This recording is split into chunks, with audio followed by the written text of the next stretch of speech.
Today I will be discussing marine life and the ethics of captivity. Ha! The aquarium. Being able to see the ocean and the wonderful creatures that dwell within it right before your very eyes. Watching these magnificent animals swimming and doing tricks fills you with a sense of wonder, fun, and excitement. But does that excitement, wonder, and fun extend to the animals themselves? Let's find out. The first question is, So how do these animals even get here? good question. Well, it's a process, and not a happy one, I'm afraid. You see, animals don't just get on a bus that takes them to the aquarium. They are instead captured with the use of nets and taken away from their families. You can imagine how stressful this is for them. To in one moment enjoy the endless freedom of the ocean with your family by your side, to now finding yourself trapped with no way to get out, not knowing what's going on, or if you're even going to survive this. But that's just the first part. The second is the transportation. There are two methods when it comes to transporting sea animals. You have the wet transit, where they are placed in a tank filled with water, or you have the dry transit, which is used for bigger animals, where they are tied down and kept wet by humans throwing buckets of water on them. The second is even more stressful than the first. You see, these animals have never been out of water for more than 3 seconds, yet here they are in an unknown place with water being sloshed out on them to keep them alive. The destination may be very far as well, so they have to endure this for hours upon hours. But it gets better once they reach the aquarium, right? Actually, it doesn't. Now that the animals are here, they have to learn those tricks that seem to impress people, all the while adjust to the new living situation, which usually consists of a tank, where they can't swim around much like they did before. So for humans, this would be like being placed in a room and not being able to leave, ever. You can imagine how horrible that is, right? Well, the captivity of these sea creatures who are meant to swim miles and miles each day stresses them so much that they may be driven to commit suicide by repeatedly smashing their heads up against the wall or not going up for air. On to the training. Most people think they use positive reinforcement such as treats and belly rubs to get the animals to learn these tricks, but that may not be the case. Sometimes pain is used to get these animals to do the tricks. You see, training dogs is different from training sea creatures. We have domesticated dogs and had them by our side for centuries. These sea creatures, such as sea lions, dolphins, killer whales, and walruses, have never been within 3 feet of a human, so you can imagine how different we seem to them and how hard it is to communicate with them and get them to do what we want. Not only are they forced to do things they wouldn't naturally do in the wild, but they also have to be trained and accept human contact.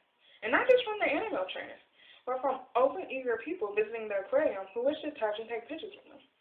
Animals such as dolphins who can breathe a bit from air function a little better.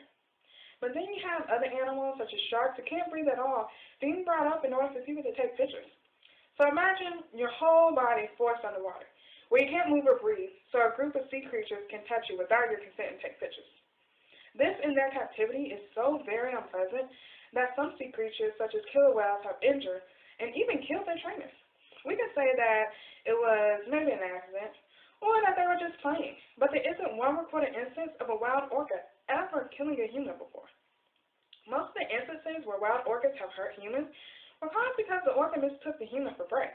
But once the orca saw it was a human, it left them alone. Humans harmed by orcas in captivity are a different story though. As I said prior, captivity and the steps these animals go through to get there is far from ideal. You can see how these animals may be upset about the situation. As a result, the orcas may attack their trainers. Most of the attacks documented reported the trainers being bitten or dragged underwater and held there. But there are some fatal ones. Perhaps the most known orca, Telethon, was responsible for the deaths of 3 people, 2 trainers and 1 normal person who snuck into his tank.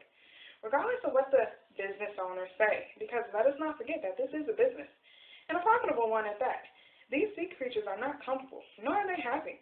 They have made the disdain of their situation known countless times. We have just refused to listen, forcing animals to be aggressive towards humans in ways that wild counterparts have never been or never intentionally meant to be. But why did this happen? Should this be illegal? This happens solely because of profit. When profit is at stake, the laws could be bent a little. You see, if I go burn down a forest, killing animals or forcing them to leave in the process, I would be charged with arson, and rightfully so.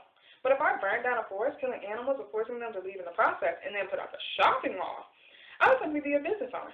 The same way if I say, brutally beat my dog so he can learn tricks, I would be an animal abuser. But if I brutally beat a whale to learn tricks, I would simply be an animal trainer. Big difference, right? Not so much. You see, when profit is involved, the line between legal and illegal starts to blur. This is why we need green criminology. Green criminologists not only focus on the illegal wars inflicted on animals and nature, but they also focus on the legal ones done as well. By doing such, they can appeal to politicians and raise awareness about what should be illegal and why it should be illegal. You see, if we simply accepted the law, so many harmful things done to the environment would go unnoticed or uncared about. We need green criminologists, as they provide us with evidence, different perspectives, and ultimately solutions to the problems the environment faces. So with sea creatures in captivity for our amusement, while it is perfectly legal, you can still see the harm done to animals. So, who is at fault? Politicians? And how do we stop this? While politicians create laws so they do hold some responsibility on the issue, we must look at the bigger picture. It's easy to point the finger and say, these people are bad. We, on the other hand, are good. The truth is, we are all at fault here. As I said before, this is because of profit. Aquariums could not exist without visitors. And those visitors are everyday people, like you and I. We have the power to make it where no sea animal gets taken again.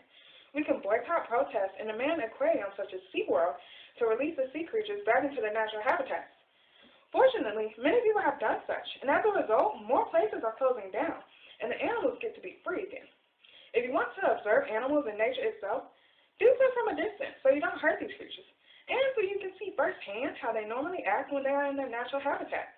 At the end of the day, we all share this planet, and just like we wouldn't want to be kidnapped from our homes and loved ones, animals also don't want the same. Suffering for human amusement and entertainment is not and should never be accepted or tolerated.